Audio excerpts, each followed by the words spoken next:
Hello दोस्तों, मैं हूं कोमल सोनी और आप सभी का स्वागत है हमारे यूट्यूब चैनल पे। तो आज हम पढ़ेंगे इंग्लिश का टॉपिक प्रेपोजिशन।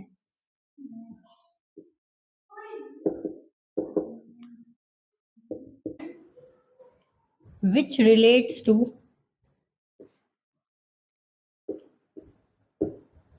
अ वर्ड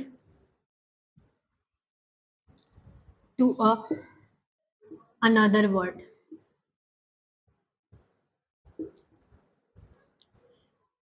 अब इसका मतलब क्या है कि a word which relate to a word to another word. अब इसका मतलब हम एक एग्जांपल के साथ समझेंगे। तो ठीक है, हम पढ़ते हैं रबीना लीव इन दिल्ली। रवीना दिल्ली में रहती है। तो ये जो इन है, ये क्या है? इन है प्रेपोजिशन। तो ये किससे रिलेट करती है? रवीना रहती है दिल्ली में, तो इस दिल्ली रहने की पोजीशन, लीव मतलब रहना, कहाँ? दिल्ली में। तो रहने की जो पोजीशन बताता है वो प्रेपोजिशन होता है। उसके रहने की पोजीशन किसने बताई? इन ने बताई। तो इन क्या हुआ? इन हुआ प्रेपोजिशन। तो चलो एक एग्जांपल से और समझते हैं। जैसे करण केम एट एयरपोर्ट। ठीक है, करण कहाँ आया? एयरपोर्ट पे आया। केम मतलब आना, कहाँ पे? एयरपोर्ट पे। तो आने की जो पोजीशन है, यानी कहाँ आना है, जो उसकी पोजीशन है वो कौन बता रहा है? एट बता रहा है। तो एट क्या हुआ? एट हुआ प्रेपोजिशन। अब जानते हैं प्रेपोजिशन कहाँ यूज होता है। ठीक है, तो ये ध्यान से सुनिए। एक सेंटेंस में हम प्रेपोजिशन को कैसे फाइंड आउट करते हैं, हम अब वो देखेंगे। तो उसको देखने, तो उसके लिए बोर्ड पे देखो। बोर्ड पे देखने के लिए ये ध्यान से देखो कि पहले वर्ड आता है, वर्ड के बाद में कोई प्रेपोजिशन आती है, और ये ध्यान रखना प्रेपोजिशन के बाद कोई नाउन या कोई प्रोनाउन ही आएगा। सिर्फ नाउन और प्रोनाउन के अंदर से ही दो चीजें आ सकती है पीछे प्रेपोजिशन के बाद में। दूसरा तीसरा कोई शब्द वहां नहीं आएगा।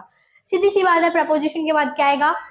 नाउन आएगा। और नाउन को रिप्लेस कौन करता है? प्रोनाउन रिप्लेस करता है।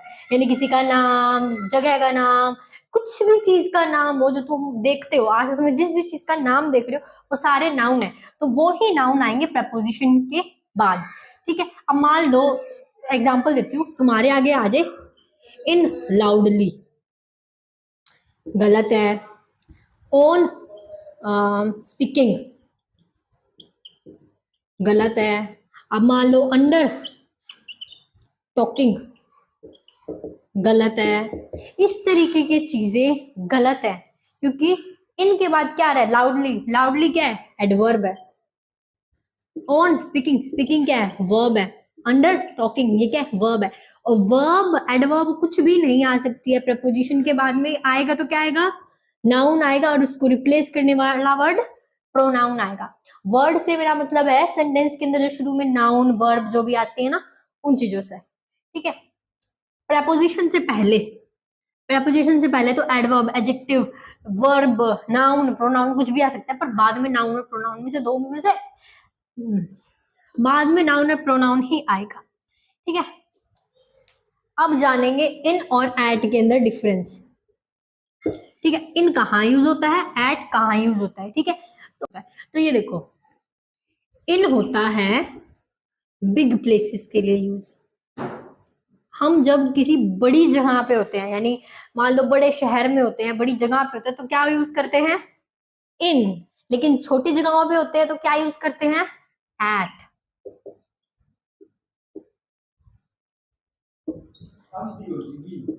नेक्स्ट एग्जांपल, अब जानते हैं नेक्स्ट एग्जांपल। तो देखो, रिया लीव्स डैश गांधीनगर। ये गुजरात वाला गांधीनगर नहीं है, डैश दिल्ली।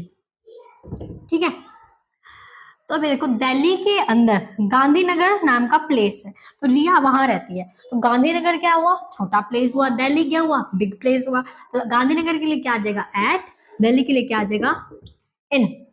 क्या आप कुछ मैं वर्ड्स कुछ मैं आपके लिए क्वेश्चंस लिखूंगी, आप उन्हें सॉल्व करना।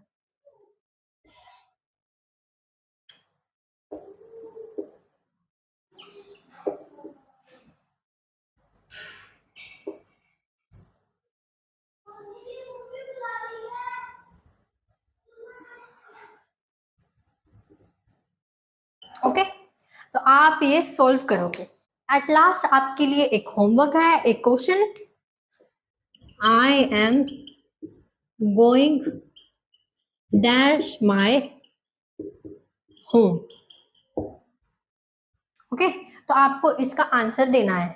ओके, तो आज हमने सिर्फ बेसिक्स पढ़े हैं प्रपोजिशन के, कल हम इसकी डिटेल में बात करेंगे। इसी के साथ थैंक यू और बने रहिएगा हमारे यूट्यूब चैनल के साथ।